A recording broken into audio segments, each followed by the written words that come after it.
নমস্কার বন্ধুরা, আপনাদের সবাইকে স্বাগত জানাই পপি কিচেন উইথ ভিলেজ ফুডে। আজকে পপি কিচেনে এই দেখুন গোটা মুরগ আনা হয়েছে। এই মুরগটা কেটে দারুণ স্বাদের একটা চিকেন রান্না করব। এর আগে চিকেন যতবার রান্না করেছি কিছু না কিছু গুঁড়ো মশলা ইউজ করেছি, কিন্তু আজকে যেভাবে চিকেনটা রান্না করব এতে কিন্তু কোনো রকম গুঁড়ো মশলা ইউজ হবে না, সম্পূর্ণ বাটা মশলায় পুরো রান্না হবে, একদম সাবেকিয়ানা রান্না। আপনারা পুরো ভিডিওটা অবশ্যই দেখবেন। এদিকে মা আর কাকিমা সব কাটাকাটি শুরু করে দিয়েছে। এই তো শুরু করবো নি, তাড়াতাড়ি খেতে হবে, বিয়ে বাড়ির মতো রান্না, আবার পরীকে নিতে হবে, এইসব কাজ শেষ হলে বড় মুরগ বড় বড় বেশি বেশি রান্না। এই যে এইখানে আমি এক বাটি মুড়ি পেঁয়াজ নিয়েছি। এই যে মুড়ি পেঁয়াজ দিয়ে যে কোনো মাংস রান্না করলে দুর্দান্ত স্বাদ লাগে খেতে। এই মুড়ি পেঁয়াজের প্রচুর ঝাঁঝ হয়, মুড়ি দিয়ে খেতেও খুব ভালো লাগে। মুড়ি নিয়ে আসবো না কি চারটি? নিয়ে আসো। এবার আমি চিকেনটা কেটে নেব।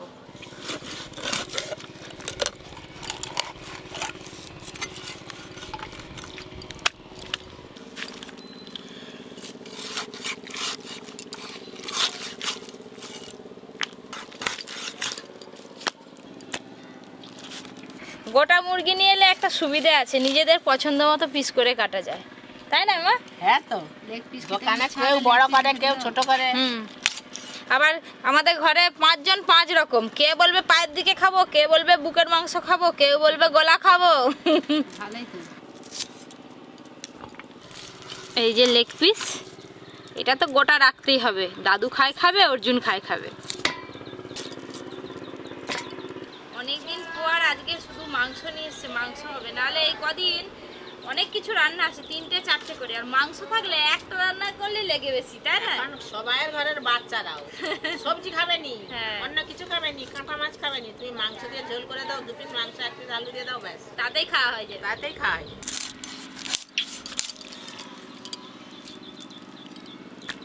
ও মা, পেঁয়াজটার এত ঝাঁঝ নয় বাবা। আমিও তো ঝাঁঝ পাচ্ছি এখান থেকে। তুমি কাটতেছো, আমি ছাড়াচ্ছি, তবু দেখো না আমার চোখ যেন একবারে জলে ভর্তি হয়ে যাচ্ছে। গল্প করতে করতে তো মাংস কাটা প্রায় শেষের পথে, মাংস কাটা হয়েই গেল প্রায়। মিডিয়াম সাইজের করেই মাংসর পিস করছি। এই যে এক থালা মাংস হয়ে গেছে, কে কত খাবে খেতে পারো নাও। যাই মাংসগুলো একদম ভালো করে পরিষ্কার করে ধুয়ে নিয়ে ফিরে আসছি রান্নাঘরে। চিকেনের ঝোলে আলু দিলে একটু বেশ ভালো জমে, খেতেও ভালো লাগে। শুধু চিকেন দিলে হবে না, আলু খুঁজে। হ্যাঁ, আলু দিলেও বেশ ভালো হয়। আর ওই ছোট ছোট করে কাটবো নি, আলুগুলো 2 পিস করে কেটে নেবো। আর তো পেঁয়াজ রসুন লাগবে নি না, আমি এগুলো গুছি। হ্যাঁ, সব গুছি ভালো। কত খসা বেরছে, উড়ে উড়ে সব গায়ে পড়ে যাচ্ছে। হ্যাঁ, হচ্ছে না, আলু কাটা তো হয়ে এলো। হ্যাঁ, আমি উনুন জ্বালা আলুগুলো ভাজি, বৌমা তো পরীকে খাওয়াতে গেছে, আর তুমি মশলাটা বেটে ফেলো। বন্ধুরা, আজকে এই যে দেখো সব গোটা মশলায় রান্না করছি। সব আগে আমার শাশুড়ি মারা রান্না করতে এরকম সব গোটা মশলা দিয়ে, যে জিরে গোটা, গোটা হলুদ, গোটা ধনে, গোটা গরম মশলা, গোটা শুকনো লঙ্কা। এটা বহু পুরোনো দিনের রান্না।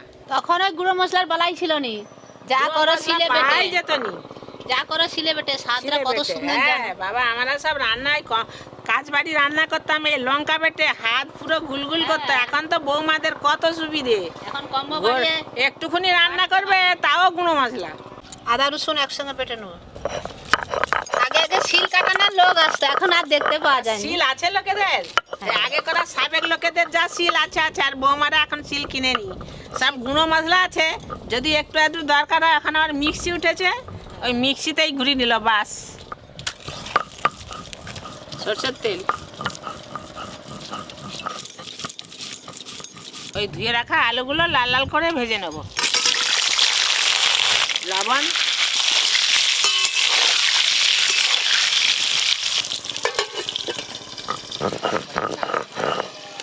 করার তো সময় হয়ে গেছে, হয়নি? জিরে ধনেটা একসঙ্গে বেটে নাও। একসঙ্গে? হ্যাঁ, ধনে জিরে।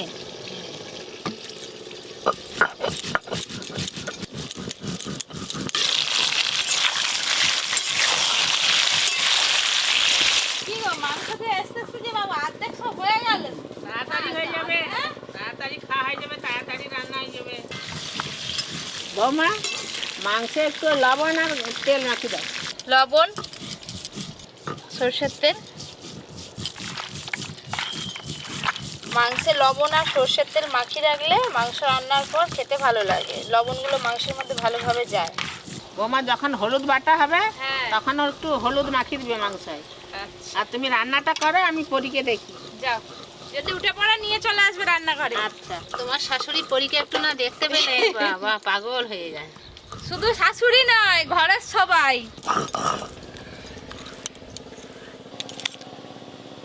শুকনো লঙ্কা,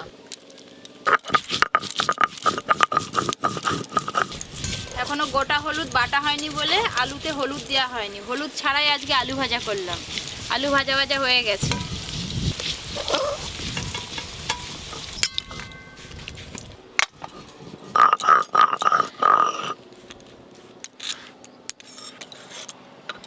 মাংস রান্নার জন্য কড়াতে সর্ষের তেল দেব। সর্ষের তেল,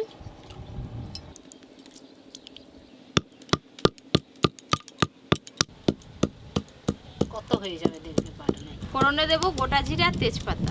তেজপাতা, গোটা জিরে। আজকে মুড়ি পেঁয়াজ বেশ অনেকটা নিয়েছি, পুরো পেঁয়াজ দেব আর ঝাঁঝালো হবে রান্নাটা, খেতে যা লাগবে না। পেঁয়াজ, আদা রসুন বাটা আছে পুরোটাই দিয়ে দেব। যতক্ষণ না পেঁয়াজ আদা রসুনের কাঁচা গন্ধ চলে যায় ততক্ষণ ধরে বেশ ভালো করে ভাজবো।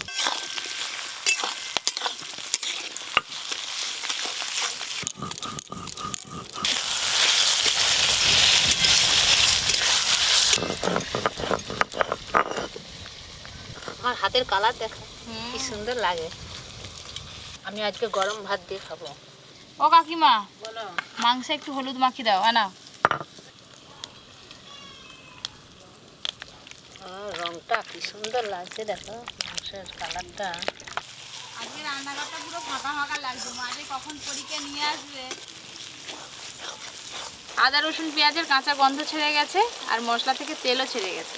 এবার এক এক করে বাদবাকি বাটা মশলাগুলো দেব। ধনে জিরে বাটা, হলুদ বাটা, শুকনো লঙ্কা বাটা।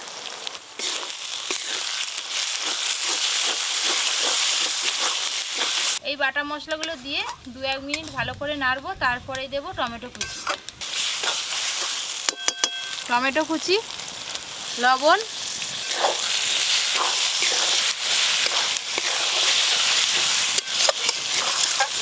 এইভাবে নাড়তে নাড়তে টমেটো কুচিগুলো বেশ ভালো করে গলিয়ে নেব।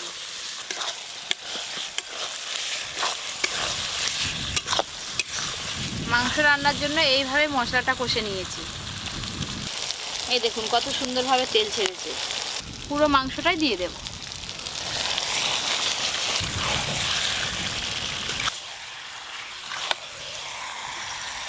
গোটা গরম মশলা,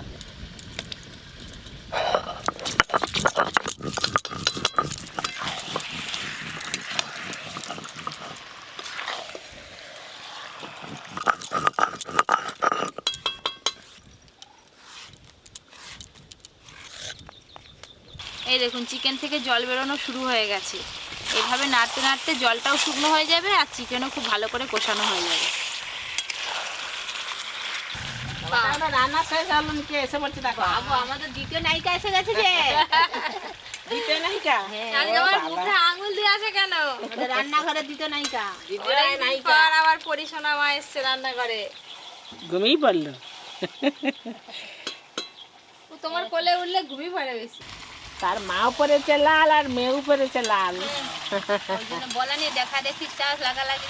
হ্যাঁ, এই দেখুন মাংস বেশ ভালো করে কষানো হয়ে গেছে আর সেদ্ধও হয়ে গেছে কিন্তু। এই যে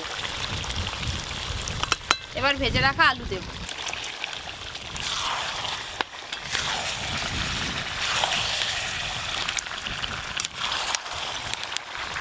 বড়ি যখন বড় হবে তোমাকে আবার দুবার ধরে রান্না করতে হবে। বড়ি তো ঝাল খেতে পারবে নি, ওর জন্য কতদিন ঝাল খেয়েছিল নি, এখন বকে বকে তবে যে ঝাল একটু খায়। আলু আর মাংস কষানো হয়ে গেল, এবার জল দেব পরিমাণ মতো। জল,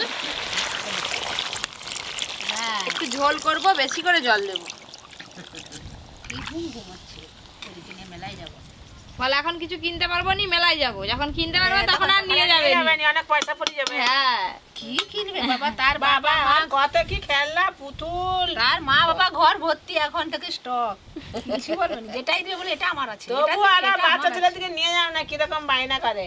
না বড় বড় পুতুল আছে এখন, কত দামি দামি পুতুল, তারপরে গ্যাস সিলিন্ডার, তারপরে রান্নাবাটি, হাঁড়ি কড়া, খুন্তি, বাবা কত কিছু, চায়ের সেট, শরবত সেট, সব কিছু আছে বাচ্চাদের মেলায়। কিছু না দিস, আমাকে একটু চা করে দিস। আর কিন্তু আমি চাপা দেব না, এই গুনগুন আছে, ফুটতে ফুটতে আলু মাংস সবকিছু ভালো করে সেদ্ধ হয়ে যাবে।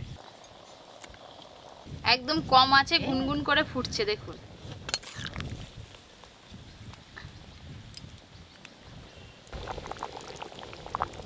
ঝোল টকবক করে ফুটা শুরু হয়ে গেছে। কটা কাঁচা লঙ্কা নিয়েছি, মাঝখান থেকে ভেঙে দিয়ে দেব।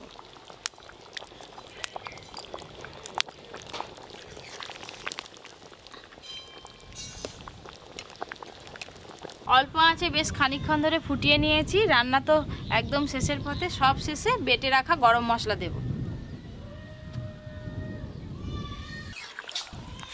এই যে গরম মশলাটা পড়লো, আলাদা একটা গন্ধ পাওয়া যাচ্ছে। আমি আর কিন্তু একটুকু জাল দিইনি, সেই আগের যে আঁচ ছিল সেই আঁচেই রান্নাটা হয়ে গেল। উনানে আঁচটাও শেষ হয়েছে আর রান্নাটাও শেষ হয়েছে।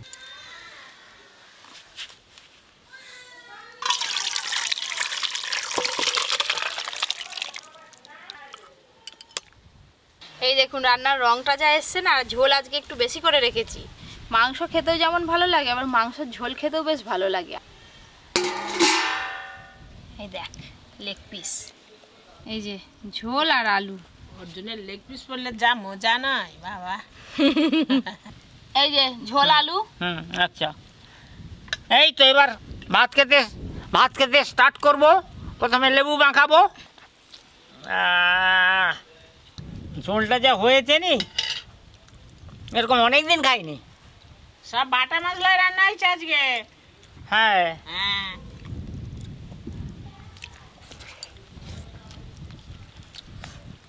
হেভি দই যাবে।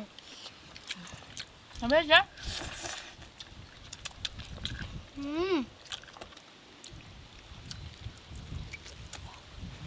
আলুটা পুরো বিরিয়ানির মতো লাগছে খেতে, একদম বাবা আলুটা বিরিয়ানির মতো লাগছে।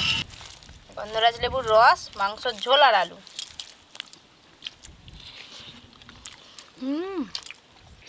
এই দেখুন কি সুন্দর সেদ্ধ হয়েছে মাংস।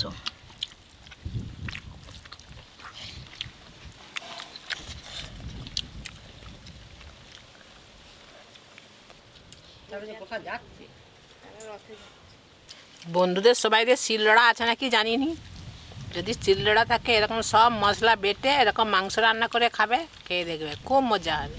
তো বাটা মশলায় আজকে রান্না কেমন হয়েছে অবশ্যই কমেন্ট করে জানাবেন।